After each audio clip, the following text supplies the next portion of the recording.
Bonjour, aujourd'hui on va vous présenter une séquence vidéo portant sur l'examen général d'un mouton. Cet examen constitue une étape indispensable lors de l'examen d'un animal malade.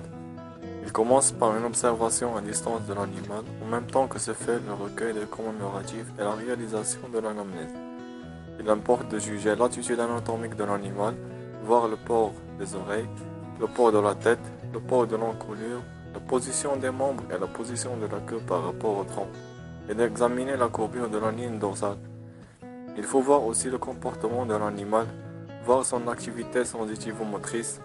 Si ses réactions sont en hyper, par exemple chez un animal énervé, inquiet ou hyperesthésique, ou en hypo, lorsque l'animal est somnolent, apathique ou en coma. Par la suite, on entame l'examen rapproché de l'animal. On commence par déterminer son état de chair en se basant sur la palpation de l'épine dorsale et des processus transverses des vertèbres lombaires pour apprécier la masse musculaire et les dépôts graisseux chez l'animal. L'état de chair chez les ovins est noté sur une échelle de 0 à 5, avec la note de 0 pour un animal cachectique et la note de 5 pour un animal trop gras, et on donne aussi des demi-notes pour les états intermédiaires. Après, il est conseillé de suivre une démarche pour faire l'examen rapproché de l'animal. On peut soit commencer de derrière en prenant la température en premier lieu et continuer l'examen vers l'avant, soit commencer par devant en faisant un examen de la tête de l'animal en premier et laisser la température et l'examen de la région anale au dernier lieu. Pour nous, on va suivre la deuxième approche. Tout d'abord, on réalise une bonne contention de l'animal pour travailler à l'aise et ne pas perturber l'animal. Premièrement, on regarde la face de l'animal afin de dégager une anomalie de symétrie ou des déformations, la présence d'écoulements nasaux ou oculaires, ou la présence de lésions soit cutanées, oculaires, nasales et ou labiales. Ensuite, on ouvre la bouche de l'animal et on essaie d'examiner la muqueuse buccale pour voir sa couleur et voir s'il y a une stomatite, une gingivite, des ulcères, des vésicules ou des pustules, et voir le temps de remplissage capillaire qui doit être moins de 2 secondes. Et on examine aussi la dentition de l'animal pour voir l'état des dents ainsi que la table dentaire, et en même temps on essaie de déterminer l'âge de l'animal. Après, on examine les yeux, on voit la muqueuse palpébrale pour voir sa couleur qui peut nous informer sur la présence d'une infection générale, locale, une anémie ou un état d'ictère, et vérifier aussi si la vision de l'animal n'est pas affectée. Par la suite, on prend le pouls de l'animal au niveau de la joue, où passe l'artère faciale, et qui est de 60 à 80 battements par minute. Après, on palpe les ganglions lymphatiques sous-mandibulaires et rétropharyngiens pour voir le taille qui peut témoigner sur la présence d'une infection ou sur la lymphadénite casieuse, maladie fréquente chez les ovins. Ensuite, on pince le larynx et la trachée pour vérifier s'il y a une atteinte des voies respiratoires supérieures chez l'animal, et on palpe les ganglions préscapulaires, et ensuite on passe au thorax pour ausculter les poumons et le cœur. Après, on regarde l'abdomen de l'animal pour compter les mouvements respiratoires, qui sont normalement de 10 à 30 mouvements par minute, et on voit aussi le profil abdominal qui peut nous orienter vers une pathologie digestive précise.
Par la suite, on fait une auscultation de l'humain pour juger sa mobilité, qui est de 1 à 2 contractions par minute, et une auscultation succion et une auscultation percussion pour juger l'état de plénitude du rumen ainsi que la nature du contenu de ce dernier. À l'état normal, on a une matière liquidienne en bas du rumen, due à la présence de liquide, une partie moyenne contenant des aliments solides et une partie supérieure avec un son métallique témoignant la présence de gaz.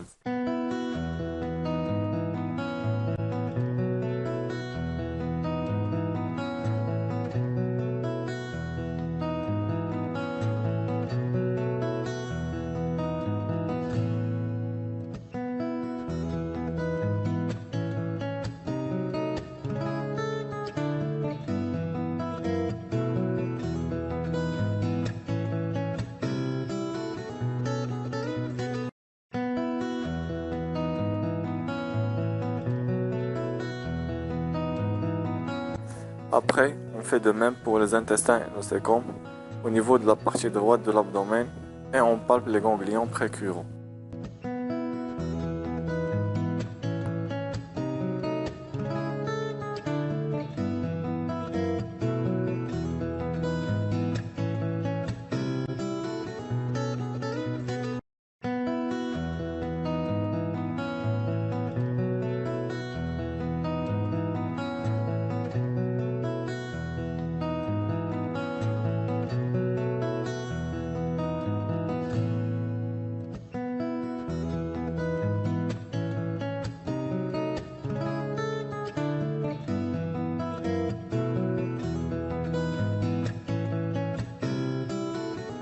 Et en fin d'examen, on examine la région périnéale de l'animal et on prend la température rectale et selon le sexe, on examine la vulve et la mamelle chez la brebis et le prépuce, le pénis et les testicules chez le bélier.